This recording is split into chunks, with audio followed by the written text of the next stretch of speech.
Hey everybody, Eric Sweats here for TheGamer, joined today by Editor-in-Chief Stacey Henley. Hello. Stacey, your job, if you choose to accept it, is to tell us why Balatro deserves to be Game of the Year. And I think you'll probably agree with me on this. This is definitely this year's dark horse. Yeah, I think so. I think this is a pretty close race. I think there's 4 games that could win. It would surprise me if Balatro or Black Myth won, just because I think they're less popular than the other 4. But I do accept. I have no problem arguing why Balatro should in fact be the Game of the Year for 2024. The year to end no years. So we've been talking about this game all year. Yes. And I gotta be honest, I am surprised this one grabbed you as much as it did. Because usually when these kinds of things, these kinds of like little indie solo dev things that everybody gets really obsessed with, you think they're neat, you know, That's like you true. thought Vampire Survivors was Neat. Oh, that's cute. And you played it a bit. But this one grabbed you, right? Yeah, you're right. I think there's a lot of those kind of fad games where I can recognize that they're fads, and that maybe puts me off a little bit. I think what helped with Balatro, this is maybe a comment on me more than the game's quality, you were really into it. You'd previewed it at PAX or something like that. So I was like aware of it before it was cool. I knew it before it was cool, man. Yeah. So I kind of saw the trend of it pick up steam, and by that point it already kind of grown on me. And I think it takes a while for it to grow on you. I think if I'd played it in like March or April or any time after that, once it was like, it's the coolest game of all time, you've got to play it, I would have gone, it's just good, yeah. But I think because I played it without the kind of hype of this is one of the best games ever, you need to play it, and I was able to muddle through it a little bit and then kind of get hooked by it. Because obviously the roguelike nature of it, I think, makes it a little bit easier to get stuck onto it once you're in it, but maybe it's harder to get into it at first because you can't beat the game. You know, you can't go through and kind of make progress. You're going to fail a lot at the start, which obviously happens also in Vampire Survivors. So, yeah, I think part of it is that the gameplay loop is so rewarding. It's not really difficult. It's not really a thing you need to learn. Like, you can develop more strategy for it and get a better appreciation of how you should be building your decks and things. But it's not a kind of... mention Black Myth there. Black Myth is a game you'll be bad at, and you'll play it enough that you'll be better at it. But it's hard. Balatro is not hard. It doesn't have a difficulty. I don't think there is a Some of the chips that come out at random make the game more challenging, but it's not a kind of difficulty spike game, which I think makes it very appealing for this sort of thing. It's not mechanically demanding. Yes. Sure, right? It's not going to test your reflexes. No. This one, you know, this is the kind of game that depends on word of mouth. Really. Yes, a lot. You know, there's no big marketing budget. You're not going to see commercials for Balatro. But it broke through because people talked about how much they love it. I have had a hard time selling people on this game because it sounds so boring when you describe it. I meet people, and I'm sure it's the same for you. They find out what I do for a living, and then they want to talk about video games. And then we'll talk about games that came out this year, and I'll mention Balatro, and I always sort of stumble when I get to the pitch. I'm like, it's a roguelike, and you build poker hands. And they're like, that sounds terrible.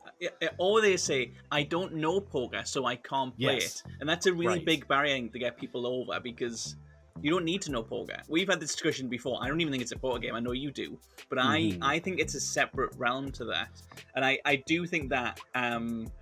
the idea that it's kind of the look you want to break through is really interesting, because the solo dev, when it was nominated for Game of the Year, basically said, that's really great. He has 10 other games that also should be nominated, like other really small indie games. So I think part of it is, I guess, the attitude around the game. It's a pretty easy game to love once you kind of get to know the community and the other stuff around it. But it is a really, really hard sell.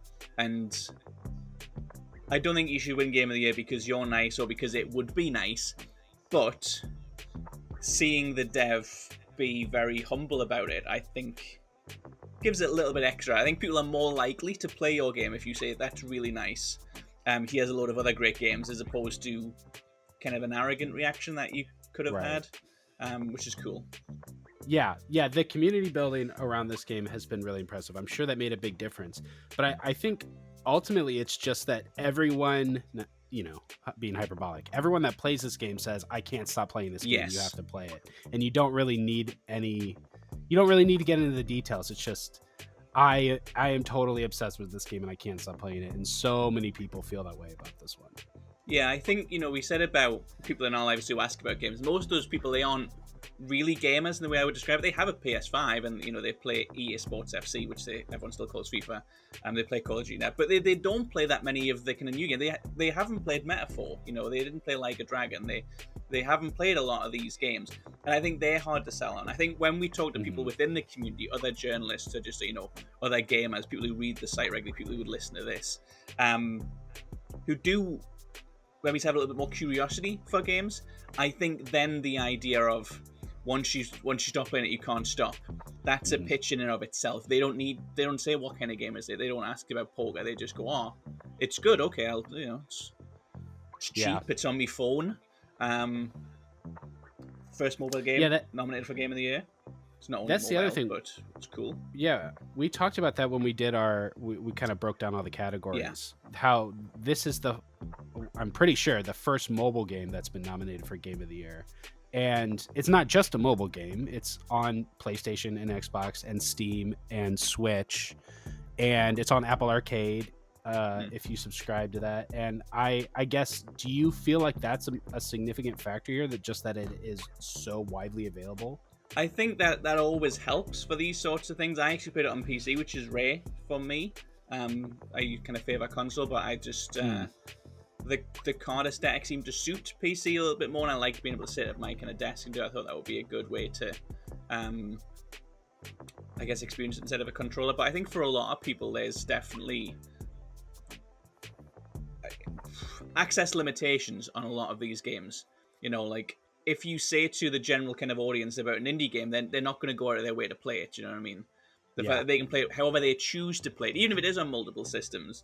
The fact that it's kind of entirely their choice, I think that's a massive boost for the game. The accessibility and approachability of it, because it suits all of these different platforms. It's not just kind of, there's a Switch port, but it doesn't really work, as we've kind of seen in the past. It's not a downgraded version; it's the version of the game. And I think because it's so cheap, the people who are intensely into it, they get it on Steam, and they want it on mobile, and also think, I'll have it on the Switch and I'll buy it on PlayStation and all that kind of stuff. So I think that probably helps the I can't stop playing nature of it. Yeah, I'm one of those. I have bought this game 3 times now. But the other thing is, there's a lot of reasons it's completely different from all the other games on this list, stylistically, in terms of the way it was made. But it's also the only game here that you're not going to play beginning to end. Like, you play this game so much different than the rest of these games because you're going to pick it up here or there while you're waiting for an Uber.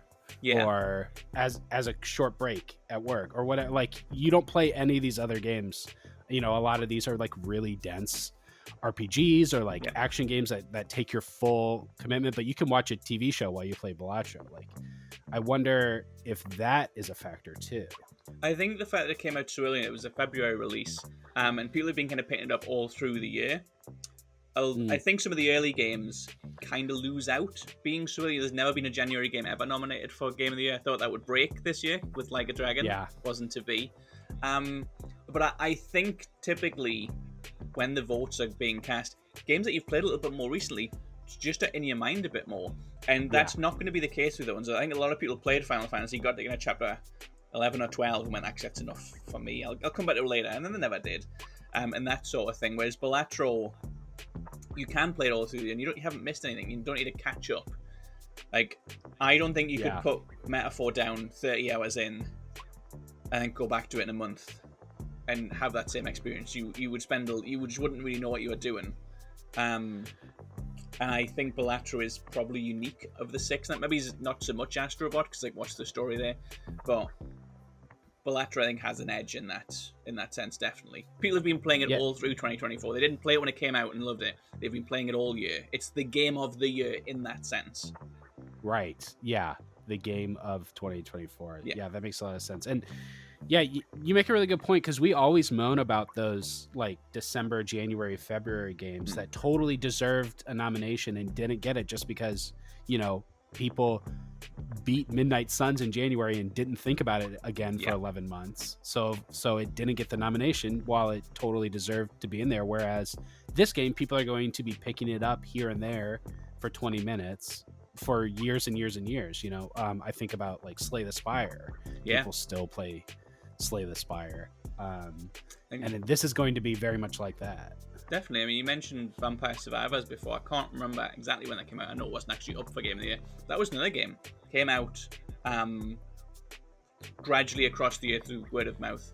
Rose, and then ended up getting a conference for Best Indie, but definitely for Best Debut Indie. But that's the kind of game that, had it came out closer to the Game of the Year, same with Balatro, not enough people would have played it. I think it is one of those games that takes a little time to pick up steam in that sense. So yeah, I think that's been a big benefit. But I also think we need games like that. I love really in-depth RPGs. I love the kind of really strong narrative games. We don't really have a game like that, I don't think, up for Game of the Year. So you don't have like a The Last of Us type game. Maybe the closest is Elden Ring. But we need those games in gaming. I love those sorts of games. But Balatro is pure mechanics, and I think there's a lot to be said for a game that the only reason you play this game is because it's a good game, not because it's connected to an IP, not because it's a big name, not to be part of any big conversation, not because of any attempts to be like a movie, not because it looks impressive, because it's a great game. It looks like a game you played in the 90s, when you would dig at school trying not to do your IT lesson. Yeah. It came packed with Windows 98 or something. Yeah. Well, we can't make a case for why this game deserves to be Game of the Year without making a case for why the other 5 games don't deserve to win Game of the Year. So why Balatro and not these other 5 games? I said at the start, I don't think there's a real standout this year. Like last year we knew Baldur's Gate was going to win. The year before we knew Elden Ring was going to win. I don't think there is a standout this year. I personally don't think Elden Ring should be considered for the Shadow of the Erdtree should be considered. That's an easy one to dismiss. I don't think it should qualify. I love a lot of the other games here. I gave Astrobot 10 out of 10. I didn't review Metaphor, probably would have given that a 10 out of 10 as well. But I don't think there's a massive front runner of this is going to change the industry. This is a big industry shaker. And if you ignore the pandemic, we've always had that. Last of Us, Elden Ring, Baldur's Gate. In a year like this, I think it would be a bold statement for gaming. It would be reflective of the kind of diverse types of games that we've had this year. To have the smallest budget, solo dev, indie game, it's just cards, it's pure mechanics. To have a game like that win Game of the Year, I think there's no other game that can claim to be impressive or important. They're good. Astrobot's great. It's not particularly important. It's a really good platformer. Metaphor's a really good RPG. They're just great games. They don't have anything about them that makes me think this should be crowned as the best game of the year. And I think because there's nothing that takes that place, a game like Balatro made in a completely different way, I would love to see the Game Awards be a little bit more curated and tilted towards refined experiences. Balatro winning Game of the Year would be the start of that, would be the start of ignoring big budgets and mass marketing and going for a game that represents something different and unique. Yeah, I find that really compelling. And maybe it could even serve as a message to the game industry. Maybe that could better reflect what players' interests are rather than what has the most expensive cutscenes in it. You know what I mean? Yeah, absolutely. I think because the jury is so big, we've said Balatro's got a lot of word of mouth. There will be some people on the jury who haven't played it. There'll be some outlets who just don't really give it the time of day. So I think the odds are stacked against it. But in previous years we've done this, and I like a lot of the games that come out, so I've kind of had to think, what game should I argue for? This Balatro will be the highest on my game of the year list. It won't be top because Like a Dragon will be, and that's not up for the award. But Balatro will be the highest on my list of these 6 because I think it is the most interesting sort of game when you take it in perspective of the year. Some great games there. I don't think Shadow of the Eldritch count, but there's some great games there. Nothing for me would be a more interesting winner than Balatro. Yes. Yeah. And everybody loves an underdog, and it would be great for the solo dev behind this game to get on stage and get an award and know that like the entirety of that award belongs to him. For the 25 seconds that he gets before he's played off, so we can see an advert for Uber Eats. Yeah. And on that note, okay, thank you very much. And thank you for watching. We'll be back tomorrow to argue the case for another Game of the Year contendee.